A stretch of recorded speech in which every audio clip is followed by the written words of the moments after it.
Vous écoutez France Culture. Carte blanche à Caroline Fourest. Bonjour Caroline. Bonjour Ali. Ce matin, vous nous parlez de l'Amérique de Sarah Palin.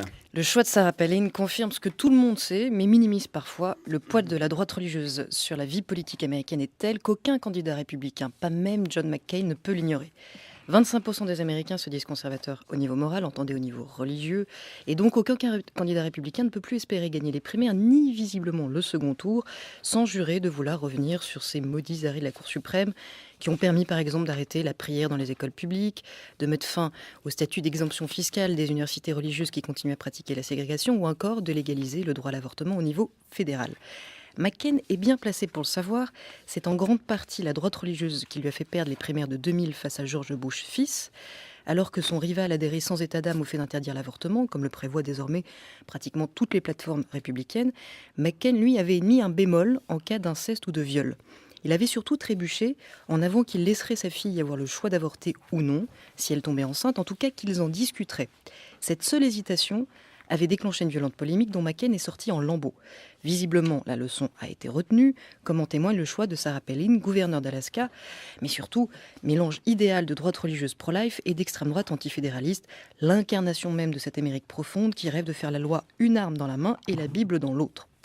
On a du mal à imaginer que le candidat républicain ignorait la grossesse de sa fille de 17 ans, que l'on expose désormais volontiers sous l'œil des caméras pour qu'il puisse saluer cette belle famille en train de s'agrandir. Les grossesses adolescentes n'ont d'ailleurs rien d'exceptionnel en Amérique, qui détient le record mondial dans ce domaine, 750 000 adolescentes enceintes par an. Un triste record que l'on doit à l'influence grandissante de la droite religieuse sur la société américaine et à son combat acharné État par État contre tout programme d'éducation sexuelle, de prévention ou de planification familiale. Elle n'a toujours pas réussi à renverser le droit à l'avortement, mais cela ne tient qu'à un juge. Encore un départ à la retraite et une nouvelle nomination d'un juge pro-life à la Cour suprême par un républicain, et la jurisprudence pourrait basculer. Ce qui est tout à fait envisageable si John McCain est élu, et plus encore si par malheur, il venait à mourir à mi-mandat, c'est-à-dire si Sarah Palin devenait la prochaine présidente des États-Unis. Mais présentons-la 5 minutes.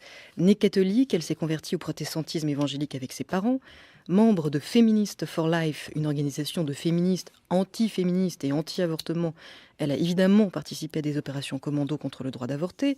Elle est aussi proche de Campus Crusade for Christ, une organisation intégriste qui a participé à la fondation d'une grande coalition chrétienne réclamant le retour de la domination masculine.